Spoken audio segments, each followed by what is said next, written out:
you know what, Tate's right.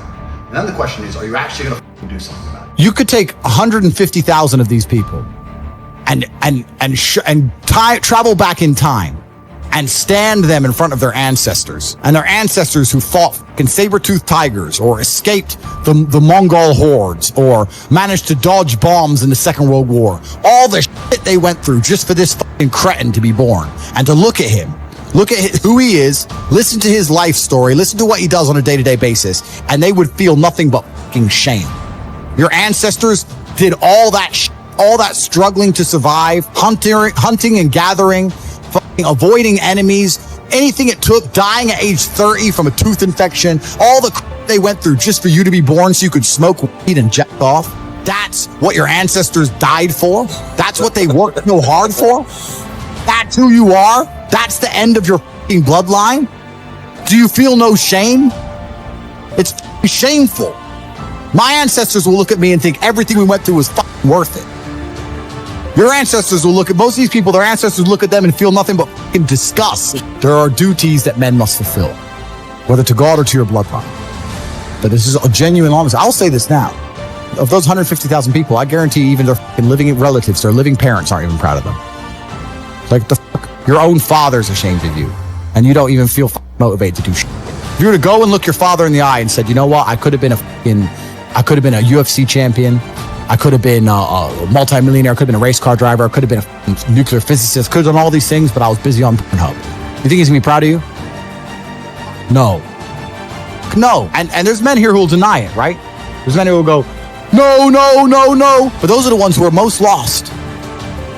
It's the denial that's going to hold you back the most. The people who go, yes, I'm wasting my potential. Those are the ones who have potential. The ones who stand up and go, I am wasting my potential. I could be anything and I am not that yet. They have a chance. The men who go, well, no, actually, I'm fine. They're inside the matrix, fully slave-minded. They're a waste of time. But if you sit there and go, you know what? Yeah, I am wasting my potential. Yes, I can be more than I am. Even if I'm already great, I can be better. As good as I am, I still push myself to the limit every single day. I have every single thing a man could possibly want. I'm still pushing myself. This is your prerogative as a man, but you need to be instilled with a sense of duty to your bloodline. You must want it. You need to want it deep inside your soul. I can't die as anything less than emperor. It's my destiny. Every day, I don't feel like doing things that I still do. It's called discipline. It's called being a man. It's not about feeling like doing it. If you only do things you feel like doing, you know what you end up doing? What? You end up sitting around with a belly, drinking soya latte bullshit. That's what you end up doing if you only do what you feel like doing. You have to wake up and say, I don't feel like training, but I must train. You need to do what you're supposed to do, not what you feel like doing. That's the difference between a man and a child. You do not become a man doing what you feel like doing. You become a man doing what you're supposed to do. The men on the Titanic didn't feel like dying that day. It's your duty. It is your duty to not be a fat piece of shit. That's honor. I have honor to my last name and to my ancestry. It would be disgusting for them all to have fought saber-toothed tigers so I can wake my lazy ass up, off all day, and ask on YouTube how I can stop being a loser. You understand where I'm coming from? Oh, 100%. So this is down to you, my friend. And listen, you may feel fired up for 10 minutes after this little talk, but you're not going to feel fired up forever. You need to put systems in place. You need to get discipline. And like Justin says, you need to get an atmosphere of people around you who are going to keep you accountable and not make it easy for you to continue to be a nobody. And then you're going to fix your life. Otherwise, you're going to stay a nobody. Everyone has a dream, but not many people have a plan. A dream and a plan are different things. When you say to guys, do you want to be rich? Yeah, I want to be rich. How will you get rich? One day when the comes in. So you can have a dream with no plan. When's the last time something fantastic has ever happened on accident?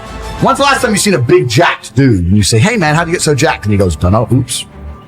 Dunno, it just happened. No, he planned it. He went to the gym, he ate a certain way, he planned his meals, he had to make it happen. It's exactly the same with getting rich. You need a plan to get rich, right? Everyone out there has a dream, but very few people have a plan. Yep. If you're surrounded by people who have a plan to get rich, and you provide value to them in some way, because they're not going to drag you up when you ain't doing nothing, because that's what friendship is. Friendship is value exchange. Yeah. If you provide value to them, sooner or later you're going to begin to make money. Let me tell you the fact, number one facet of a G mindset. Your life is never going to be worse if you walk through the world believing you are the man. You wake up and look in the mirror and go, I'm the man. I am the man. There's no one on this planet who can do shit I couldn't do if I put my mind to it. I don't give a how good you are at piano. If I decide to play piano, I would be better than you at piano. And I believe that. I don't just say these things, I believe them. So the first thing you can do with your G mindset is you need to start believing you are the man. Even if you're not the man yet, even before I was world champion, I knew I was going to be the man. So I don't give a and I was happy to say that to anybody. When people called me arrogant and stupid and deluded, I just sit there and look at them and say, yeah, you. I'm going to be the man.